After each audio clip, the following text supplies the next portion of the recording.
இல்லை என்கிற எண்ணம் எனக்குள் இருந்து கொண்டே இருந்தது. அவரது வழிகாட்டுதலில் ஆய்வை மேற்கொள்வது என்பது கிடைத்தற்கரிய வாய்ப்பாகவே தெரிந்தது. ஆகவே மனதை இடப்படுத்திக் கொண்டு ஆய்வில் கலைந்தேன். நண்பர்களே, நான் வாழ்வில் பல வருடங்களை கல்விக்கூடங்களில் கழித்திருக்கிறேன். ஆனால் கல்வி என்கிற அந்த ஒரு சொல்லின் முழுமையான அர்த்தத்தை எனது ஆய்வு காலத்தின் போதுதான் உணர்ந்தேன். குரு அல்லது ஆசிரியர் என்பவருக்கும் ஒரு மாணவருக்கும் என்ன மாதிரியான உறவு அமைய முடியும், குரு வழி கற்பது என்பது என்ன என்பதையெல்லாம் இந்த ஆய்வு எனக்கு சொல்லிக் கொடுத்தது. கற்க என்று கூறும் வள்ளுவ பெருந்தகை உடனடியாக கசடர என்று அழுத்தி கூறுவதன் அர்த்தமும் அப்போதுதான் எனக்கு விளங்கியது. அந்த கற்றலும் கசடறுத்தலும் நிகழ்ந்ததற்கு காரணம் கலைக்கோவன் என்கிற மகத்தான ஆசிரியர் தான் என்பதை நன்றியுடன் நினைத்து பார்க்கிறேன். பண்டைய குருகுல கல்வி முறை மீது எனக்கு இருந்த மரியாதை இப்போது பன்மடங்கு கூடியிருக்கிறது.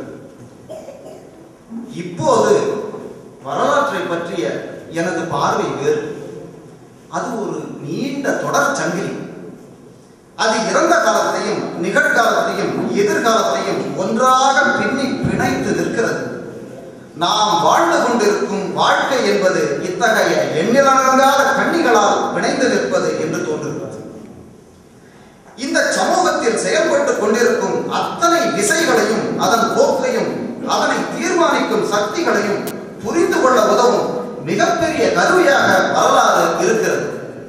நாம் யார், நமது சமூகம் என்பது என்ன, கலாச்சாரம் என்பது என்ன, பண்பாடு என்பது என்ன, மரபு என்பது என்ன என்பதை பற்றியெல்லாம் ஒருவித தெளிவோடும் தீர்மானத்தோடும் அணுகக்கூடிய ஒரு விசாலமான அறிவு பரப்பை வரலாறு நமக்கு அளிக்கிறது. இதுதான் நண்பர்களே வரலாற்றின் கொடை. இதுதான் வரலாற்றின் மிகப்பெரிய கொடை. வரலாற்றை வாழ்க்கையுடன் பிரிக்கவே முடியாது. அது எந்நேரமும் நம்முடன் இருந்து கொண்டே வருகிறது. அதனை உணர்வதும் உணராததும் நமது கையில் தான் இருக்கிறது.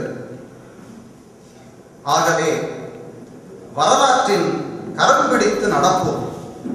அது நமக்கு வழிகாட்டும். அது நம்மோடு கூட வரும், நம்முடன் இணைந்து நடக்கும்.